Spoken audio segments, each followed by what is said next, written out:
Hoe word ons verlos vandag van hierdie tronk van angs, van vrees, depressie, van wanhoop?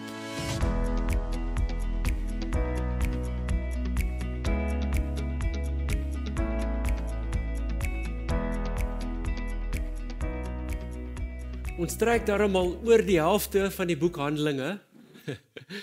Wat 'n opwindende boek. En dit is net wonderlik om te lees oor die vroeë kerk, waar die kerk begin, hoe dit ontstaan en hoe die Here manne van God kragtadig gebruik het in die kerk en vrouens. Ek prys die Here, sy Heilige Gees. Is definitief 'n boek oor die Heilige Gees ook, Handelinge, nê? Hoe die Heilige Gees uitgestort was, mense geïnspireer het, in en deur mense gewerk het en werklik waar 'n impak gehad het in die Midde-Ooste en daar het begin en toe uitgebrei en nou oor die hele wêreld. En 'n voorreg wat ons het om nou in George as gelowiges by mekaar te kom en die naam van die Here groot te maak. Kom ons bid net. Here, dankie dat ons vanoggend hier by mekaar kan wees en net lekker kan kuier om die woord. Ek wil U vra dat U my deur die Gees sal lei vandag, dat ek woorde sal spreek wat geïnspireer is deur die Gees, wat vrymaking bring. Ek dank U dat U woord vandag die liggaam van Christus uitdaag en ook opbou en stig tot eer van die naam. Ek dank U, Here, dat U Gees my lei. Ek weerstaan elke werk van die vyand om die woord te steel in Jesus naam. En ek dank U, Here, dat soos ons vandag reis deur Handelinge 16, dat U dit op 'n besonderse wyse deur die Gees oopbreek vir elke persoon wat hier is, dat hulle nuwe dinge sal ontdek, nuwe openbaringe sal ontdek in Jesus naam. Amen. Prys die Here. So na Paulus se bekering op pad na Damaskus, toe hy op pad na Damaskus toe was, het God hom vir 10 jaar voorberei voordat hy op sy eerste sendingreis gegaan het. Hy het 3 sendingreise ondergaan en God het hom kragtadig gebruik op hierdie sendingreise om die evangelie te verkondig, eers aan die Jode en dan aan die heidene, en daar het kerke ontstaan, kerke was geplant en God het hierdie magtige man van God gebruik ter wille van die koninkryk, maar hy was nie altyd 'n bekeerling gewees nie. Ons weet dat Paulus, voor hy tot bekering gekom het en Christus ontmoet het, het hy die Christene vervolg, wou hy Christenskap, hierdie sekte van Christenskap uitwis en uitroei. Maar die Here het ander planne gehad en ek dank die Here dat hy hom kragtadig gebruik het en dat ons vandag nog briewe kan lees wat Paulus geskryf het. Dit stig ons vandag nog. So in Handelinge 14 en 15 het ons gelees van sy eerste sendingreis. Onthou julle? Dis op daai sendingreis toe hy die verlamde man opgewek het, God hom gebruik het, Paulus en Barnabas, en toe wou die mense in Lystra hulle aanbid het en offers gebring het aan hulle, want hulle het gedink dat Paulus en Barnabas is Griekse gode. Maar hy het hulle gekeer en sê, nee, wag ouens, ontspan, ons is nie. Ons het dit in die naam van Jesus gedoen. En dan het ons verder gegaan en ons in Handelinge 15 gesien, dat daar 'n belangrike vergadering was in die vroeë kerk. Dit was belangrik geweest want die Jode, die gelowige Jode, die Jode wat Jesus aangeneem het, wou gehad het dat die heidense gelowiges besny moet word. Hulle was so vasgevang in die wet en hulle het gedink, nee, dis nie so maklik om 'n Christen te word nie. Jy moet besny word en allerlei wette volg. En toe het hulle as kerk, as vroeë kerk in Jerusalem bymekaar gekom en hulle daaroor gesels. En ek dank die Here dat God die apostels gebruik het. Mense soos Jakobus, dis nou Jesus se broer wat die pastoor was van die kerk in Jerusalem, Paulus gebruik het en Barnabas om die vroeë kerk te begelei en gesê, ouens, ontspan. Dis nie nodig nou meer om besny te word en die mense onnodig te belas met allerlei wette nie. Dis Jesus en Jesus alleen. Niks minder nie en niks meer nie. Net deur Jesus Christus kan jy gered word. Nou vandag gaan ons verder en ons gaan kyk na Handelinge 16. En dit is Paulus se tweede sendingreis. In Handelinge 16 lees ons van dit, hy het 3 reisgenote saam hom geneem op sy tweede sendingreis. Die eerste ene was ou Silas, onthou julle vir Silas? Silas was 'n Jood, hy was 'n leiersfiguur in die kerk, daar in Jerusalem, en hy het saam met Paulus gegaan op sy tweede sendingreis. Dan was daar ook 'n jong man met die naam van Timoteus. Het al gehoor van Timoteus? Timoteus was een van Paulus se reisgenote. En interessant, hy was maar 15 jaar oud, né? Toe Paulus gesê het, kom Timoteus, jy gaan saam met my op die tweede sendingreis. Timoteus het 'n Joodse ma gehad en 'n Griekse pa. En sy pad het gekruis met Paulus. Paulus het hom daar na die Here toe gelei. Hy het later een van Paulus se proteges geword, as ek dit so kan stel. En hy het oor so 15 jaar daarna, was hy die pastoor van die kerk in Efese. Paulus het ook 2 briewe aan hom geskryf, 1 Timoteus en 2 Timoteus. Handelinge 16 vers 1, en hy het in Derbe en Lystra aangekom, en daar was 'n disipel met die naam van Timoteus, seun van 'n gelowige Joodse vrou, maar van 'n Griekse vader. Een slegte ding vir Timoteus. Paulus sê vir hom, Timoteus, sorry ou maat, maar as jy saam met my kom, gaan ons jou moet besny. En Timoteus was so, okay, is reg so. En ek wil net dit noem vanoggend. Die rede hoekom Paulus dit verwag het van hom, was omdat hulle baie vir Jode gepreek het. En die Jode sou nie die boodskap aanvaar het van 'n Jood of 'n half Jood wat nie besny is nie. En toe sê Paulus, ter wille van die evangelie, Timoteus, jy gaan besny moet word. Nou, daar's party gelowiges wat gevoel het dat hulle moet terugval op die Hebreë roots en die wette begin navolg, en ja, die feit dat Paulus vir Timoteus gesê het, hy moet besny word, beteken dat dit iets is wat die Here wil hê ons moet doen ook, en ons moet die wette begin volg, en ons moet teruggaan na die Hebreë roots toe, en ons moet onsself besny, die manne veral, of jy moet jouself laat besny. Dit is nie heeltemal Bybels as jy die briewe van Paulus lees nie, want op 'n stadium toe sê hy vir Titus, toe sê hy vir die manne, as jy jou laat besny, is Jesus en die genade vir jou van geen nut nie. So, dit is nie nodig nie, en dis besluit ook in die vergadering, jy hoef jou nie te laat besny nie, maar ter wille van die evangelie het Paulus sê, dit sal beter wees, Timoteus. Want sy pa het seker gesê, dis nie nodig dat die ou besny word nie, want sy pa was 'n Griek en die ma 'n Jood, nê. Maar in elk geval, so, dit was Timoteus, hy was een van die reisgenote van Paulus gewees, dan was daar ook Lukas natuurlik. Ons weet Lukas was 'n mediese dokter, Lukas was die een wat ook Handelinge geskryf het, en hy het die evangelie Lukas ook geskryf. Ek dink, Lukas het Paulus veral versorg, omdat hy soveel keer gemartel was, geslaan was. En ons gaan nou daarvan lees. So hy het Paulus ook mooi versorg. Die Heilige Gees het ook die Paulus en sy reisgenote verhinder om die evangelie in Asië te verkondig met sy tweede sendingreis. Asië en Bithynië. Maar terwyl Paulus die aand geslaap het, het hy 'n gesig gesien van 'n man van Macedonië wat sê, Paulus, kom hierheen, kom help ons. En die volgende dag het Paulus vir sy manne gesê, ouens, die Here het my gewys, ons moet na Macedonië toe gaan. En na 'n paar dae het hulle in Filippi aangekom. Filippi was 'n baie prominente dorp, 'n Romeinse dorp gedurende daai tyd. Hy was ontwikkel en was gestig of hy tot stand gekom deur Philip die Tweede, koning Philip die Tweede. Koning Philip die Tweede was Alexander die Grote se pa gewees. En hy het die dorp tot stand laat kom, en Filippi was ook 'n Romeinse kolonie, 'n baie prestigious dorp gewees, amper soos Rome gedurende daai tyd. Maar daar was geen Joodse sinagoge in die dorp gewees nie.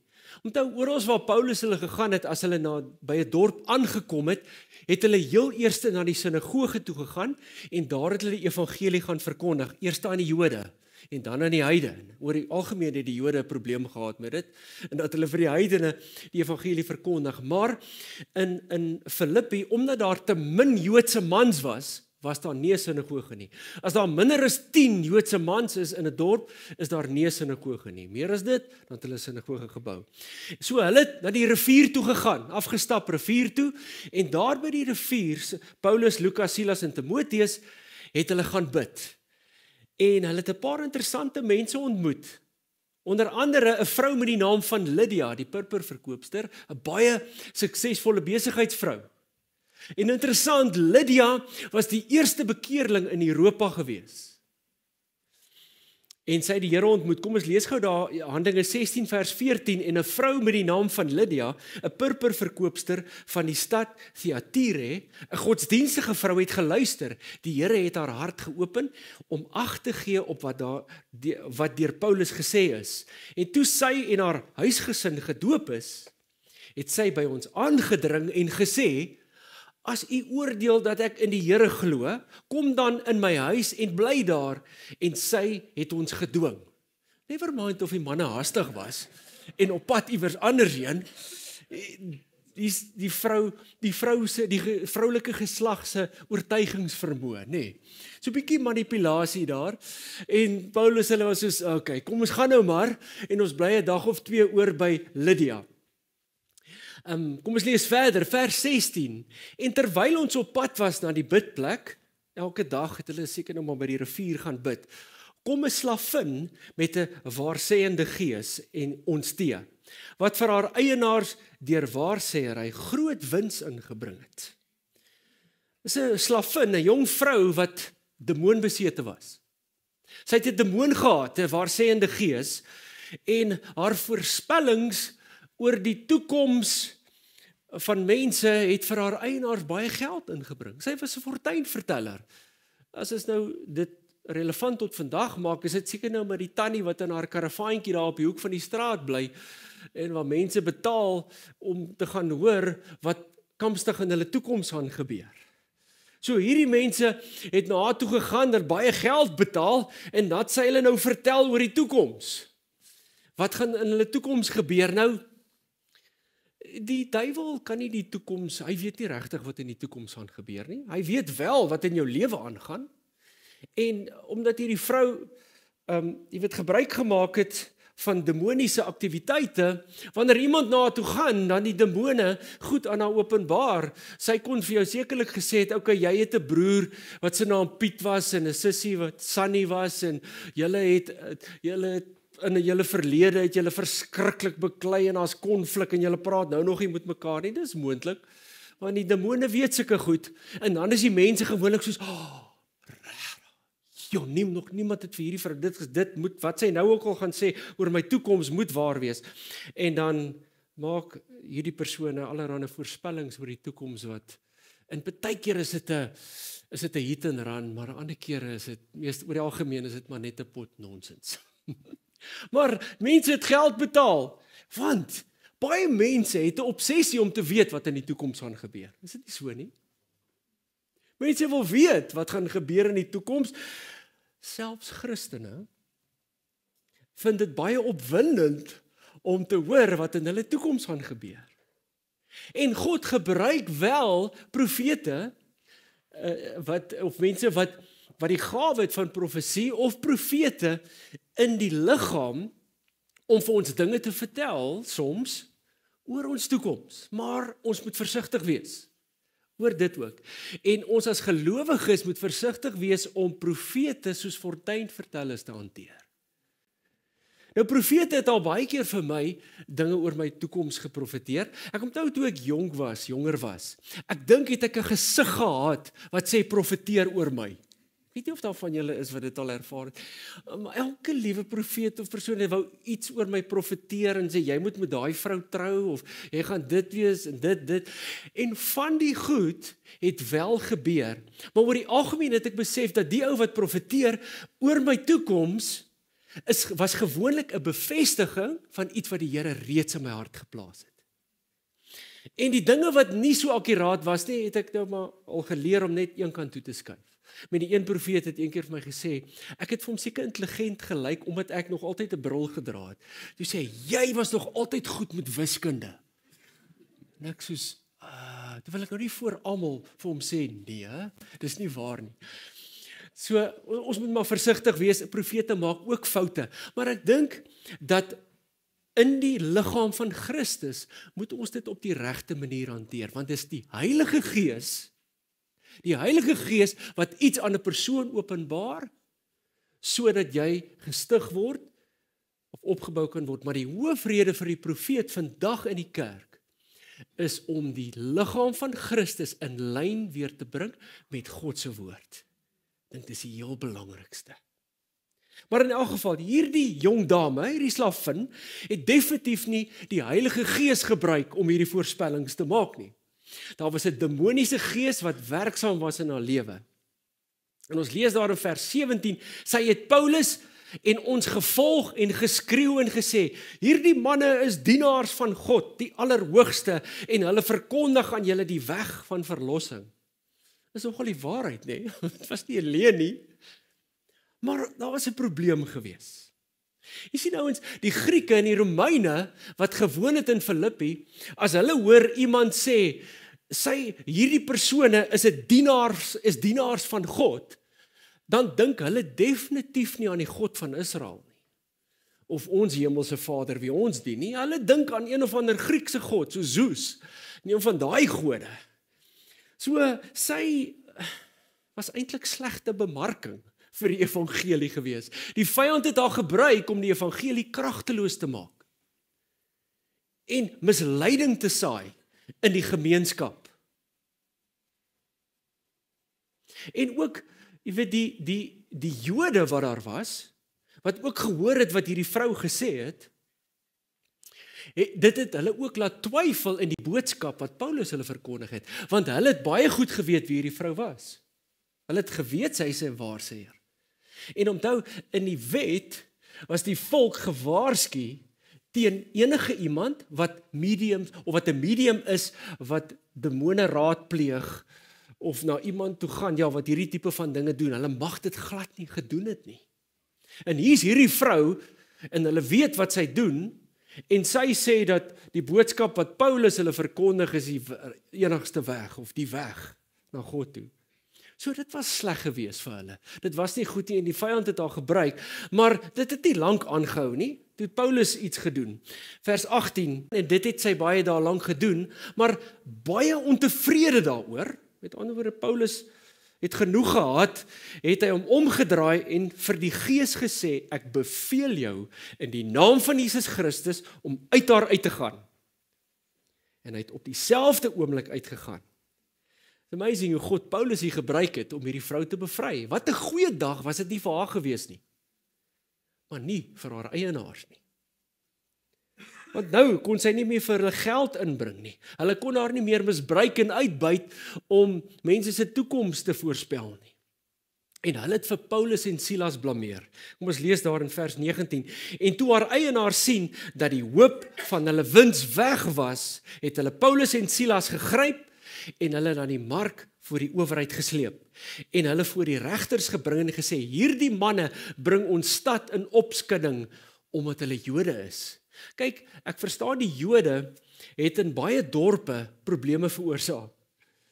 Daar was baie opstande gewees en hulle was opstandig teenoor die Romeine, ek kan verstaan, hulle was onderdruk en oproerig. So, dit het niks gevat vir hierdie mense om iets aan 'n Jood te doen daar nie. En hulle het dit ook so gedoen, hulle gegryp en hulle het gesê, hulle verkondig sedes wat vir ons nie geoorloof is om aan te neem of na te volg nie, omdat ons Romeine is. Interessant, hierdie ouens het dadelik vir die Jode eers gegaan. Ek weet nou nie waar was Lukas en Timoteus nie. Miskien het hulle Lukas uitgelos omdat hy 'n Griek is, en Timoteus omdat hy half Grieks is. Maar hulle het dadelik vir Paulus en vir Silas gegaan. Vers 22, en die skare het saam teen hulle opgestaan en die regters het hulle klere laat afskeer en bevel gegee om hulle met stokke te slaan. Paulus was 3 keer met stokke geslaan. Hierdie was die eerste keer. So wat hulle gewoonlik gedoen het, jou klere afgeskeer, dat hulle tou aan jou voete vasgemaak en jou opgehuis, hang jy onderste bo, dan slaan hulle jou op jou voete. So, ek dink nie, dit was 'n aangename ondervinding gewees vir hulle nie. Dit is baie lekker gewees nie. Dit is nogal interessant, as ek dit lees, dan besef ek, is so 'n halwe aanslag direk teen die evangelie. Want later, in een van Paulus se briewe, haal hy nogal 'n profeet aan, een van die profete aan, wat gesê het, hoe lieflik is die voete van die een wat die goeie nuus bring. En hier word hierdie ouens met stokke geslaan. En toe hulle baie slae gegee het, het hulle in die gevangenis gewerp, en die tronkbewaarder bevel gegee om hulle sorgvuldig te bewaak. Hy het toe, omdat hy so 'n bevel ontvang het, hulle in die binneste gevangenis gewerp en hulle voete in die blok vasgemaak. Daai sel, ver diep agter in die tronk, waar dit die donkerste is, hulle was soontoe gestuur, Paulus en Silas, en hulle voete was in die blok gesit. Julle weet mos wat 'n blok is, nee. So terloops, dit was eintlik onwettig geweest. En as jy die res van Handelinge 16 lees, dan besef jy hoe groot het hierdie ouens geskrik, want Paulus en Silas was eintlik Romeinse burgers geweest. Hulle was van geboorte af Jode, maar hulle het op 'n stadium Romeinse burgers geword. Jy mag nie net 'n Romeinse burger slaan en in die tronk gooi sonder 'n regverdige verhoor nie.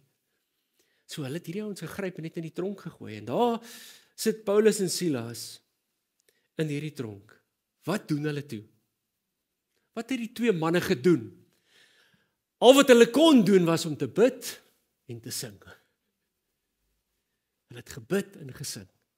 In hulle donkerste oomblikke. Omdat hulle het nie geweet wat met hulle gaan gebeur nie, né? Hulle kon net sowel doodgemaak gewees het. Hulle het nie geweet wat om te verwag nie. In hulle donkerste tyd, toe hulle gedink het dis verby met hulle, toe begin hulle lofliedere te sing tot eer van die Here. Ons lees daar in Handelinge 16 vers 25, en omtrent middernag het Paulus en Silas gebid en lofliedere tot eer van God gesing, en die gevangenes het na hulle geluister. Hulle het gehoor hoe hulle sing, in hulle donkerste oomblik. Sien, hierdie ouens was fisies vasgevang in die tronk, maar geestelik was hulle nie. Geestelik was hulle nie vasgevang nie. En vandag is my vraag aan jou, wat gaan jy vandag kies om te doen in jou donkerste tyd?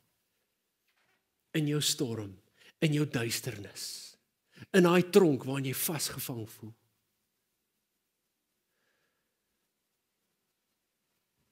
Hoe word ons verlos vandag van hierdie tronk van angs, van vrees, depressie, van wanhoop? Die antwoord is in Jesaja 61. Trek 'n gewaad van lof aan vir 'n verslae gees. Die Engels sê dit mooi.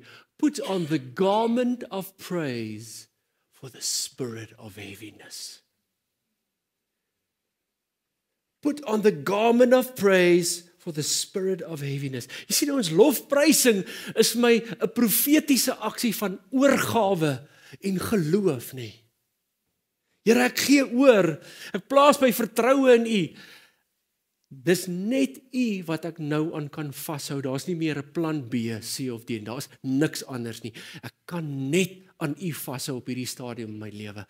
En wanneer jy God begin loof en prys in jou situasie, sê jy eintlik, Here, ek gee oor, ek plaas my vertroue in U. Lofprysing bring vrede en blydskap. Dit bring verlossing in jou donkerste tyd. Dis wat Paulus en Silas gedoen het. Ek wil jou vandag uitnooi, wat gaan jy kies? Gaan jy vrees of vrede, wanhoop of hoop? Geloof of ongeloof? Jy het 'n keuse. Want in jou moeilikste tyd, in jou storm, in jou duisternis, God is net daar by jou, saam met jou. En hy wil jou versterk. Ek het nogal aan hierdie verse gedink, Habakuk 3:17, alhoewel die vyeboom nie sal bloei, en aan die wingerdstokke geen vrug sal wees nie. Die drag van die olyfboom sal teleurstel en die saailande geen voedsel oplewer nie. Die kleinvee uit die kraal verdwyn en geen beeste in die stalle sal wees nie. Nogtans sal ek jubel in die Here. Ek sal juig in die God van my heil. Die Here is my sterkte en hy maak my voete soos die van herte en hy laat my tree op my hoogtes. Vir die musiekleier op snaarinstrumente. Die profeet het hierdie geskryf en hy het geskryf vir die musikante en hy sê ouens, toon sê hierdie woorde. Ons gaan 'n lied daarvan maak en ons gaan dit sing tot eer van die Here. Terug na ons storie en ek sluit af hiermee. Wat het toe gebeur op die ou einde? Na Paulus en Silas hierdie lofliedere gesing het, vers 26 en skielik kom daar 'n groot aardbewing, soos die fondamente van die gevangenis geskud het en onmiddellik het al die deure oopgegaan en die boeye van almal het losgeraak. En die tronkbewaarder het wakker geword. En toe hy sien dat die deure van die gevangenis oop was, het hy 'n swaard getrek en wou homself om die lewe bring in die mening dat die gevangenis ontvlug het. Onthou daai tyd, as dit onder jou wag gebeur het, is dit verby met jou. Hulle gaan jou doodmaak. So hy wou homself sommer doodmaak. Maar Paulus het met 'n groot stem geroep en gesê: "Moenie jouself kwaad aandoen nie. Ons is almal hier is ons." En toe hy lig gevra het, bring hy na binne en val bewende voor Paulus en Silas neer. Spring hy na binne en val bewende voor Paulus en Silas neer. En hy het hulle na buite gebring en gesê: "Menere, wat moet ek doen om gered te word?" Toe sê hulle: "Glo in die Here Jesus Christus en jy sal gered word, jy en jou gesin." En hulle het aan hom die woord van die Here verkondig en aan almal wat in sy huis was. En in dieselfde uur van die nag het hy hulle geneem en hulle wonde gewas en hy is onmiddellik gedoop, hy en al sy mense. Toe bring hy hulle in sy huis en sit hulle aan 'n maaltyd voor en hy het hom verheug met sy hele huisgesin dat hy tot geloof in God gekom het. Is nie amazing nie? Kyk, as dit nou ek was, Paulus en Silas, net na daai aardbewing en ek sien alles is oop, ek sê cheers boys, julle sien my nie weer nie. Hulle het nie gevlug nie. Hulle het net daar gebly. Net daar gebly want hulle geleentheid gesien. Ek dink een van die redes hoekom God hierdie wonderwerk gedoen het, is sodat daai Romeinse soldaat, sodat hy en sy hele gesin tot inkeer kan kom. En dit was ook so. Is dit nie amazing nie? En daai aand het groot dinge gebeur. Daai Romeinse soldaat se lewe is totaal verander. En dit was die begin gewees van die Romeinse weermag, wat baie soldate het tot bekering gekom, nê?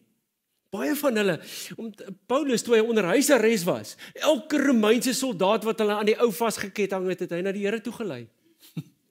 Een na die ander. We need a new one, hierdie ou is nou ook 'n Jesus freak. Bring 'n nuwe een, hy kan nie ook. It's amazing, nee, hoe God die evangelie beskikbaar gestel het vir almal, Romein, Griek, Jood, maak nie saak wie nie. Dis vir alle nasies. En God het hierdie geleentheid gebruik, nie net om sy grootheid te openbaar, dat hy almagtige God is nie, dat hy 'n kragtige God is nie, maar ook was hierdie geleentheid gebruik, het God dit gebruik sodat die evangelie weer eens verkondig en versprei kon word. En vanoggend wil ek jou uitnooi, kies vrede eerder as vrees vandag. In jou donker tyd, in jou moeilike tyd, doen jouself 'n guns. Gaan in jou binnekamer, maak die deur agter jou toe, sit vir jou aanbiddingsmusiek aan en begin net bietjie lofliedere te sing tot eer van die Here. Jy sal verbaas wees hoe die Here jou verlos dan van jou tronk van swaarmoedigheid en depressie en wanhoop. Daar's krag in lofprysing. In die Bybel lees ons van soveel plekke waar God gesê het, sit die leviete voor, sit die worshipspan voor die weermag. En as ek die teken gee, laat hulle my naam begin groot maak, en elke keer as hulle dit gedoen het, het God die vyand so verwar, dat hulle mekaar doodgemaak het. Weermagte wat baie groter was as Israel. Powerful praise births victory in your life. As krag in lofprysing. Want deur lofprysing, wat doen ons? Ons plaas ons geloof in God.